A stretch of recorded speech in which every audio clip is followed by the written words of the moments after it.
Happy Friday, my friends. Welcome back to your second episode of Hot News for the Day. In case you missed the earlier episode, you can catch it right up there in that top right-hand corner. Let's go ahead and dive into Apple's scummy behavior. It's time to just go through the details of Apple screwing over the little guy just because they can.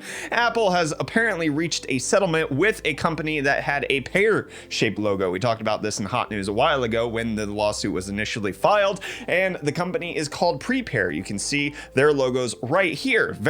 Very similar, right? They're a fruit with a leaf. Apple's is detached, Prepare's is attached. You can see how this is clearly confusing, and you can also see how it's clearly confusing because Prepare is a spin-off of the Super Healthy Kids service, and it offers healthy recipes and a digital grocery list. So you know, something that's actually good for the benefit of humanity, and Apple makes technology. So clear confusion right there. I'm having a hard time telling them apart. I can see why Apple filed for a trademark infringement thing right here. Well, it appears that has gone through and there was a settlement, and now Prepare has changed their logo at the behest of Apple because of course they would. Apple wants to step over the little guy and make sure that nobody could confuse them. Food for healthy kids versus technology for people who can afford it. What do we got here? Prepare, what did you change your logo to? They curved the leaf. Wow. That's what they had to do. They Look at that. Look at that difference right there. That's what the Apple settlement brings right there. Just a half moon leaf as opposed to a rounded leaf. How is this even a thing?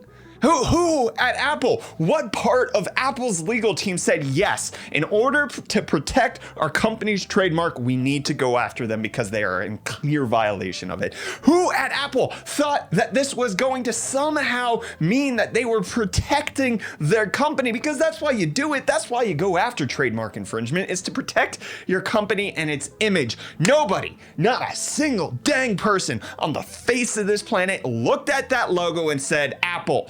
That makes me think of Apple. The technology company, is that what you guys do? Do you sell tech? Okay, because I see this little pear thing you got going on. You're clear. Oh, you're not Apple? You're for healthy kids? Oh man, I'm gonna report. It bothers me. I don't know if you could catch that. Hopefully they didn't have to pay any money and that they just had to change the logo. Apple hasn't commented on it. Of course, why would they comment on that? It's such a scummy move. It's such garbage behavior from one of the world's most wealthy companies. You're worth $2 trillion. Freaking making a freaking company change the half moon. I can't even go on a full rant about this because it just bothers me.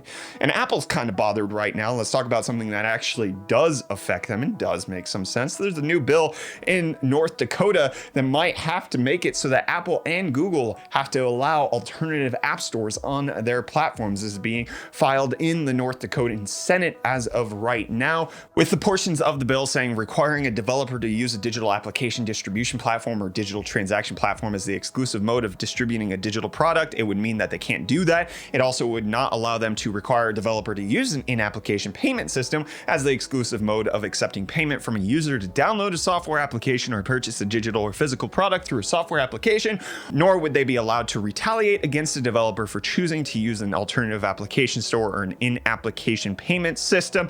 I think essentially what this boils down to, from how I can gather the situation, iPhones just won't be sold in Bismarck anymore. It's just so easy for them not to do it. The idea, from how I gather it, is that North Dakota is trying to push forth this legislation to allow for alternative app stores so that a larger state like New York or California might pick up the legislation and run for it there. And then Apple would actually obviously have to care when, New York doesn't allow you to sell iPhones without the fact that they can't get into alternative app stores. What do you think of this story? Do you think Apple should be required to allow you to have alternative app stores on the phone? Google as well being included in this conversation. And then also with that, how different does it become when you have things like Sony with PlayStation? You only have access to one app store there. What's the general difference? Is it the phone's a general purpose device, whereas the PlayStation's a very focused, gaming oriented, does one single thing, so therefore having a single Play Store or single app store is fine? I want to hear your thoughts down below in the comments. And let's just stay on the Apple train for just a little bit while longer. longer. I've got like a positive story, and then I've got another negative story, so hopefully it can all balance out. Apple is apparently working with TSMC to come up with a special micro OLED panel technology, not micro LED, micro OLED, which is going to be kind of intriguing. Apparently they have to do this on the wafer, and so they're going to be partnering with their partner TSMC and trying to make this for their upcoming augmented reality device in order to make it transparent, but then they can actually see it.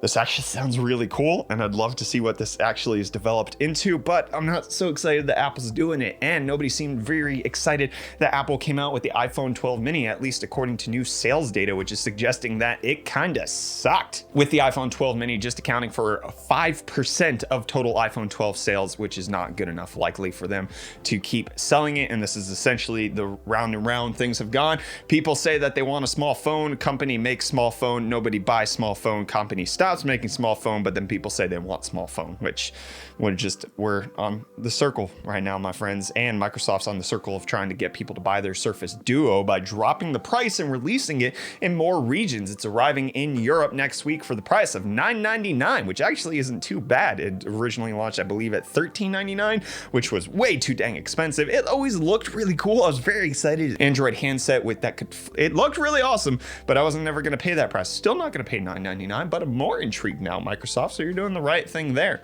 And OnePlus looks to be doing the right thing by giving people more battery. 4,500 milliamp hours is the reported spec that's supposed to be going into the 9 and 9 Pro based on rumors as of right now.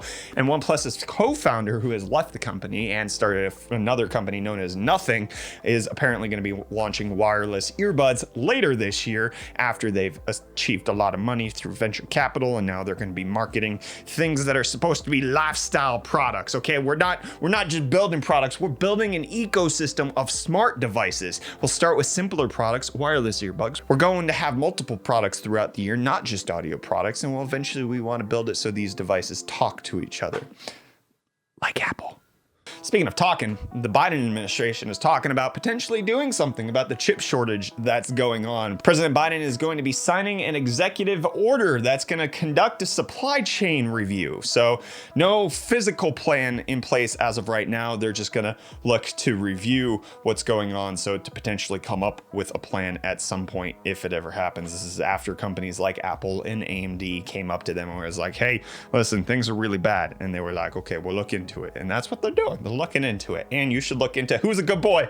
Who's a good boy? This boy's a good boy because researchers built an AI that recognizes whether or not a doggo is good and then treats doggo as good by giving them treat. We'll leave a link in the video description so you can check out this video, but watch the AI recognize a good boy and then treat the good boy as a good boy.